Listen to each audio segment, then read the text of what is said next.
coming. Quick, Fen, jump up.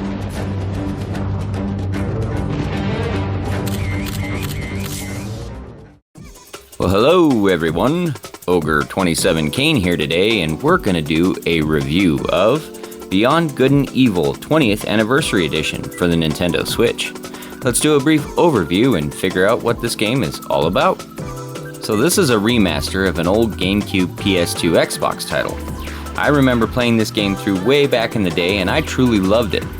The thing about it now, though, is it really feels its age. Yes, the game is absolutely beautiful, it has a very vibrant and cool, colorful art style, and the world is really fun to explore with a lot of really cool, interesting characters. But I do have to mention, the camera was not really updated too well. The control scheme on this game is still a little clunky, and your character feels really floaty all over the place. This game has some severe upsides and downsides, so if you're not familiar with it, this may be a hard pickup for you. But if you remember it, I recommend it. Let's do the gameplay first. So the gameplay is an action-adventure open-world style game, but it has its own mechanics. A lot of it is dependent on this camera that you have, and you have to use it to not only capture images of all the creatures and things in the world, but as a means of getting your money to buy and upgrade your character. You also have combat, what you're seeing right here, which is pretty honestly basic. You do get some later moves and later abilities which do enhance things and allow you to puzzle solve, but they're very basic. The other gameplay aspect to this is that the world itself is very hemmed in, very closed off in how they were able to build things back in the day. They didn't really give you a lot of thought or adventure of what's beyond that wall. It's just kind of a wall. It's basic, but it's still fun. You also have your character that you're seeing here, Paige, that kind of assists you with a lot of things, and he gains his own abilities as well. He's honestly probably the best part because his comedic relief in this game is absolutely hilarious. He always steps in at the right time and says the funniest things.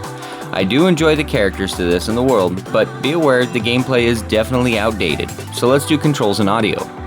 So we're going to start off right away with an audio clip, and I'm going to use this scene from these Rastafarian rhinos that run the shop that you have to get all your upgrades in, because I love them and think they're hilarious. Let's take a listen. Mama go garage, you know. When your mama won't go, you know. Come mama go garage, and so. Hey man, what seems to be the problem? I'll go ahead and tow you to the Mama Go garage.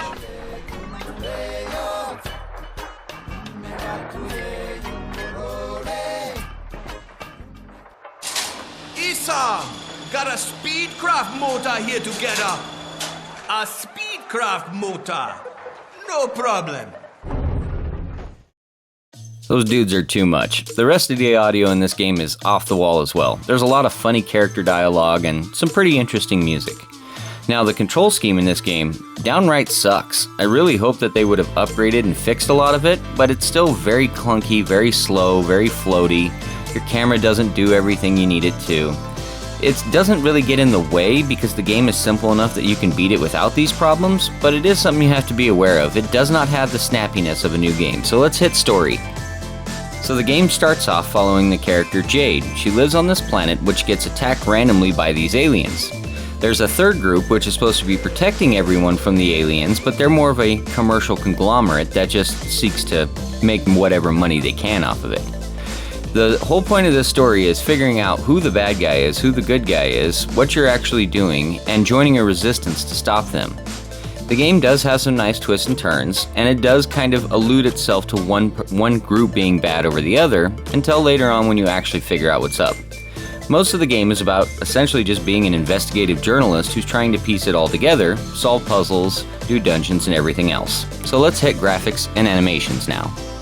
So back in the day, this game kind of was a graphical showcase. It really did have a lot of really colorful and vibrant art schemes, and the characters themselves were well drawn and well put together. The thing about it though now is that this game has had a lot of time to age, and they didn't really do a terribly great job smoothing out a lot of the rough edges. As you can see here, the world and everything around it is extremely blocky, the animations are stilted, and the characters, they don't quite move the way they should. The game really shows its age, and it's not really about being the most beautiful game you'll ever play, it's more about the nostalgia you feel behind what you saw when you were growing up. When I was a kid, this game was the epitome of how beautiful games could get. Ubisoft really was on the top of their game.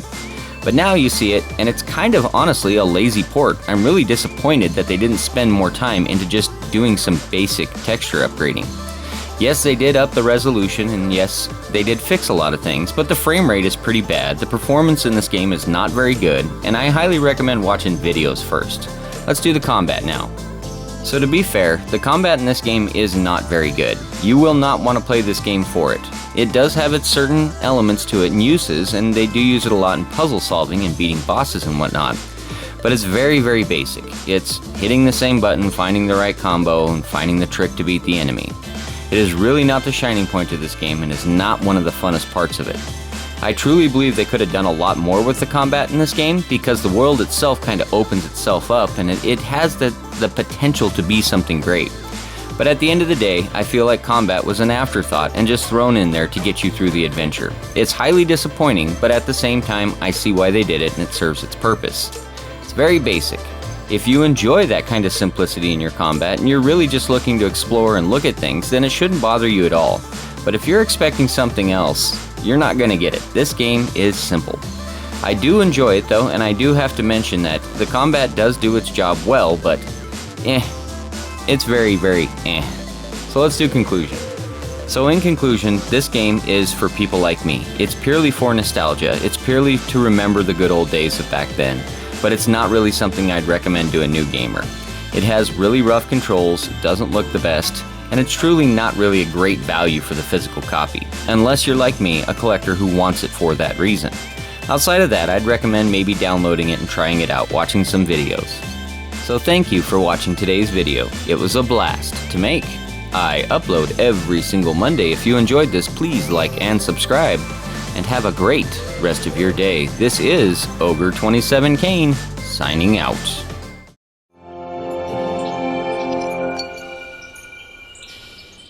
If you ask me, there's something fishy about this Monsieur de Cadillac.